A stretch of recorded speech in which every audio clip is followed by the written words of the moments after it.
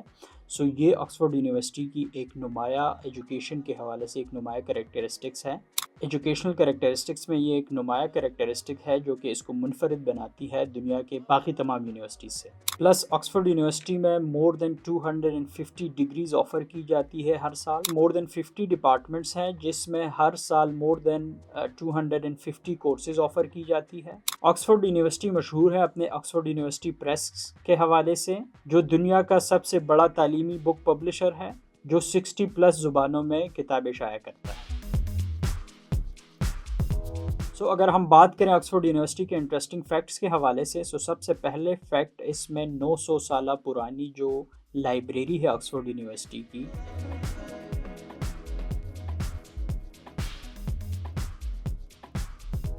بوڈلین library, جو کہ دنیا کی سب سے پرانی اور قدیم لائبریری ہے. پلس یہاں پر 1,30,00,000 سے زیادہ کتابیں موجود ہیں. اس کے علاوہ مشہور فلم ہیری پوٹر کا کچھ حصہ کرائسٹ چرچ کالج میں ریکارڈ کیا گیا تھا. آکسفورڈ یونیورسٹی میں کوئی اسٹوڈنٹ فیل نہیں ہوتا، بلکہ اس کو ریفرڈ میکینزم کے ذریعے دوبارہ موقع دیا جاتا ہے کہ جس بھی سبجیکٹ میں اس کے گریڈز کم آئے ہیں سو وہ دوبارہ امتحان دے سکے. جو بھی اگر وہ کوئی اسائنمنٹ نہیں کلیئر کر سکا تو ان کو دوبارہ موقع دیا جاتا ہے کہ وہ مزید محنت کر کے اپنے اسائنمنٹ کو اور اپنے گریڈز کو امپروو کریں. یہاں پر اگین دنیا کی سب سے پرانی ڈیبیٹنگ سوسائٹی ہے، جہاں پہ دنیا بھر کے مشہور لوگ تقریریں کر چکے ہیں، جن میں کچھ ناموں میں بل گیٹس، پاکستان سے ملالہ یوسفزئی اور ایلن مسک وغیرہ شامل ہیں. اگر بات کی جائے آکسفورڈ یونیورسٹی کے کچھ مشہور گریجویٹس کے بارے میں، اس میں سب سے پہلے نمبر پر آئنسٹائن کا ذکر ہوتا ہے. آئنسٹائن آکسفورڈ یونیورسٹی کے ایک مشہور ریسرچر اور وہاں پہ لیکچر بھی دیا کرتے تھے. اس کے بعد سیکنڈ نمبر پر اسٹیفن ہاکنگ آتا ہے، جو کہ مشہور فزکس کے سائنٹسٹ تھے اور اس کے ساتھ انہوں نے بلیک ہول تھیوری پہ کام کیا ہے. اگر بات کی جائے ورلڈ لیڈرز کی، امریکن جو پریزیڈنٹ تھے بل کلنٹنز، وہ آکسفورڈ کے گریجویٹس تھے. اسی طرح سے پاکستان کے عمران خان، وہ بھی آکسفورڈ کے گریجویٹ ہے. انہوں نے 1972 سے لے کے 1975 تک اپنی گریجویشن کمپلیٹ کی. PPE میں PPE stands for politics, philosophy and economics. Oxford university کی ڈگری کوئی عام کاغذ نہیں ہے، بلکہ یہ ایک تاریخ ہے. اگر ہم کوالیفائنگ کرائٹیریا کی بات کریں آکسفورڈ یونیورسٹی میں ایڈمیشن گین کرنے کا، اس میں میجورٹی آف کورسز کے لیے جب آپ نے ایڈمیشن کے لیے اپلائی کرنا ہوتا ہے پری انٹری ٹیسٹ جو ان کا کرائٹیریا ہوتا ہے، اس میں آپ کو اے لیولز میں کم از کم 3 A's یا A+ کے گریڈز ہونے چاہیے آپ کے پاس. US اسٹوڈنٹ کے لیے جو کرائٹیریا ہے، جو ان کا SAT ٹیسٹ ہوتا ہے، اس میں ان کے مور دین 1500 اسکور ہونا چاہیے. اگر کسی اسٹوڈنٹس نے IB کیا ہوا ہے انٹرنیشنل بیکلریٹ، ان کے پوائنٹس 38 to 40 ہونے چاہیے. اور اگر پاکستان سے کسی بچے نے جنہوں نے FSC کی ہے اور وہ وہاں پہ ایڈمیشن لینا چاہتے ہیں، وہ بھی SAT جو ایڈمیشن ٹیسٹ ہے اس میں 1500+ اسکور ان کو کرنا پڑے گا، تب جا کے وہ کوالیفائی کریں گے اس کے انٹری ٹیسٹ کے لیے. پری ایڈمیشن ٹیسٹ میں کوالیفائی کرنے کے بعد پھر آپ کا ایڈمیشن ٹیسٹ ہوتا ہے، جس میں 5 طرح کے ڈیفرنٹ ٹیسٹ کنڈکٹ کیے جاتے ہیں. وہ ڈیپینڈ کرتا ہے کہ آپ کس کورس میں اپلائی کرتے ہیں ایڈمیشن کے لیے. اس میں جو سب سے پہلے نمبر پر ٹیسٹ آتا ہے وہ LNAT، لا نیشنل ایپٹیٹیوڈ ٹیسٹ ہوتا ہے. اگر آپ لا ڈپارٹمنٹ کے لیے اپلائی کرتے ہیں آپ کو لا نیشنل ایپٹیٹیوڈ ٹیسٹ کلیئر کرنا پڑے گا، جس میں آپ کی کریٹیکل تھنکنگ دیکھی جاتی ہے. آپ دیکھا جاتا ہے کہ آپ کتنے لاجیکل ریزننگ آپ کر سکتے ہیں, کتنے اچھے سے آپ سچویشن کو انالائز کر سکتے ہیں. اگر آپ پری ایڈمیشن ٹیسٹ کوالیفائی کر جاتے ہیں سو پھر ڈپینڈ کرتا ہے کہ آپ نے کس ڈپارٹمنٹ میں کس ڈگری میں ایڈمیشن لینا ہے. سو اس کے لیے مینلی 5 ڈفرینٹ طرح کے ٹیسٹ آپ کو دینے پڑتے ہیں. Basically 5 different test for different departments ہوتے ہیں.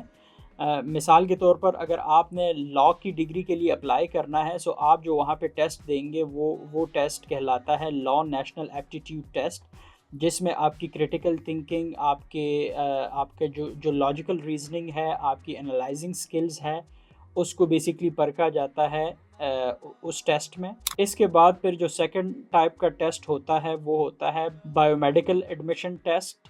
اگر آپ نے وہاں پہ MBBS بایو میڈیکل سائنسز کے لیے آپ نے اپلائی کرنا ہے سو آپ کو یہ ٹیسٹ پھر کلیئر کرنا پڑے گا. اس کے بعد جو تھرڈ ٹائپ کا ایڈمیشن ٹیسٹ ہوتا ہے that is called thinking skills assessment. اس میں دیکھا جاتا ہے اگین کہ آپ کے کریٹیکل تھنکنگ سکلز کیسے ہیں, آپ کے لاجیکل ریزننگ کے سکلز کیسے ہیں, آپ کے پرابلم سالونگ سکلز کیسے ہیں. اور یہ اگر آپ اپلائی کرتے ہیں جو سوشل سائنسز ڈپارٹمنٹ کے ڈفرینٹ کورسز ہوتے ہیں, جس میں جیسے پالیٹکس ہے, فلاسفی ہے, اکنامکس ہے, سوشیالوجی ہے, سائیکالوجی ہے, سو اس کے لیے آپ کو یہ ٹیسٹ کلیئر کرنا ضروری ہوتا ہے. پھر اس کے بعد ہمارے پاس میتھمیٹکس ایڈمیشن ٹیسٹ آتا ہے. اگر آپ نے میتھمیٹکس یا کمپیوٹر سائنس کے کسی کورس کے لیے اپلائی کرنا ہے سو آپ کو یہ ٹیسٹ کلیئر کرنا پڑے گا. اس کے بعد جی فزکس ایپٹیٹیوڈ ٹیسٹ ہوتا ہے, جس میں اگر آپ نے فزکس, انجینئرنگ یا مٹیریل سائنسز کے کسی کورس میں اپلائی کرنا ہے سو آپ کو یہ ٹیسٹ کلیئر کرنا پڑے گا. اس کے بعد اگر آپ جو پری ایڈمیشن کرائٹیریا ہے اس کو بھی میٹ کر جاتے ہیں, پھر آپ ٹیسٹ کلیئر کر جاتے ہیں, اس کے بعد آپ نے پرسنل سٹیٹمنٹ پر ایک ایسے لکھنا ہوتا ہے جو کہ 4000 ورڈز پہ مشتمل ہوتا ہے, جس میں آپ یہ بیسکلی ان کو بتاتے ہیں کہ آپ نے جس کورس میں اپلائی کیا ہے اس کو آپ نے کیوں سلیکٹ کیا ہے, آپ نے جس کورس کے لیے اپلائی کیا ہے اس کورس میں آیا پہلے سے آپ کے پاس کوئی نالج ہے, کوئی اسپیسیفک گرپ ہے اس میں کسی اسپیسیفک ٹاپک پہ, تو وہ آپ ایکسپلین کریں گے. اور اس کے ساتھ ساتھ آپ اپنی اوور آل پرسنالٹی کے حوالے سے جو آپ ایکسٹرا کریکولر ایکٹیویٹیز کرتے ہیں اور اس کا کیا امپیکٹ ہوتا ہے آپ کی پرسنالٹی پہ, آپ اس کو ایکسپلین کریں گے. سو اگر آپ پرسنل سٹیٹمنٹ بھی کلیئر کر جاتے ہیں اس کے بعد نیکسٹ اسٹیپ جو ہے وہ آپ کا انٹرویو کا فیز ہے. انٹرویو میں بالکل بھی کوئی کتابی باتیں نہیں ہوتی, کوئی رٹے والا سسٹم وہاں پہ نہیں چلتا. آپ سے وہ ایک جنیرک انٹرویو ہوتا ہے جس میں آپ کی جو ڈفرینٹ سیٹ آف سکلز ہے اس کو پرکھا جاتا ہے کہ اگین وہ دیکھتے ہیں کہ آپ کی کریٹیکل تھنکنگ کے سکلز کیسے ہیں, آپ کی لاجیکل ریزننگ کے سکلز کیسے ہیں, آپ کے پرابلم سالونگ سکلز کیسے ہیں, اور آپ کے پاس ڈفرینٹ ٹاپکس پہ کتنا نالج ہے. سو اگر آپ انٹرویو کلیئر کر جاتے ہیں اس کے بعد جا کے آپ کو ایڈمیشن ملتا ہے. یاد رکھیں آکسفورڈ یونیورسٹی میں داخلہ کوئی آسان بات نہیں ہے. آکسفورڈ یونیورسٹی میں داخلے کا ریشو جو ہے وہ اونلی 17% ہے. اگر 100 بچوں نے اپلائی کیا ہے اس میں صرف 17% یعنی کہ 17 بچوں کو وہاں پہ ایڈمیشن ملتی ہے ڈفرینٹ کورسز میں, اور ان سب کو اس پروسیس سے گزرنا پڑتا ہے کہ ان کا پری ایڈمیشن کرائٹیریا ان کا ٹک ہو. پھر اس کے بعد جس ڈپارٹمنٹ میں جس کورس میں وہ ایڈمیشن لینا چاہتے ہیں اس کے لیے جو 5 ٹیسٹ میں جو بھی ٹیسٹ ہوتا ہے اس ٹیسٹ کو ان کو کلیئر کرنا ضروری ہوتا ہے. اس کے بعد وہ پھر پرسنل سٹیٹمنٹ دیتے ہیں. پرسنل سٹیٹمنٹ کے بعد انٹرویو ہوتا ہے. جب انٹرویو وہ کلیئر کرتا ہے سو ان کو ایڈمیشن مل جاتا ہے. سو اگر آپ کو ایڈمیشن مل جاتا ہے اس کے بعد بھی اگر آپ قابل ہے اور آپ پڑھنا چاہتے ہیں لیکن آپ کے پاس فنڈز کی کمی ہے, وسائل کی کمی ہے, سو وہاں پر بہت سارے اسکالرشپ ہے. اس میں جو 3 ٹاپ کی اسکالرشپ ہے وہ بھی ہم آپ کو بتائیں گے. سب سے ٹاپ پہ اس میں روڈ اسکالرشپ آتا ہے. اس کا جو کرائٹیریا ہے کہ یہ جو ماسٹر یا PhD کے اسٹوڈنٹس ہوتے ہیں ان کے لیے ہوتا ہے, اور اس میں سب کچھ انکلوڈڈ ہوتا ہے, چاہے وہ آپ کی ٹیوشن فی ہو, آپ کی رہائش ہو, ایون آپ کو پاکٹ منی بھی اس میں دیا جاتا ہے. اگر ہم اس کی ایلیجبلٹی کرائٹیریا کی بات کریں سو اس میں پوری دنیا میں چاہے آپ کسی بھی ملک سے ہو آپ اس کے لیے کوالیفائی کرتے ہیں اگر آپ کا 3.7 پلس CGPA ہو اور آپ کی ایج 19 سے 25 ایئرس کے درمیان ہو.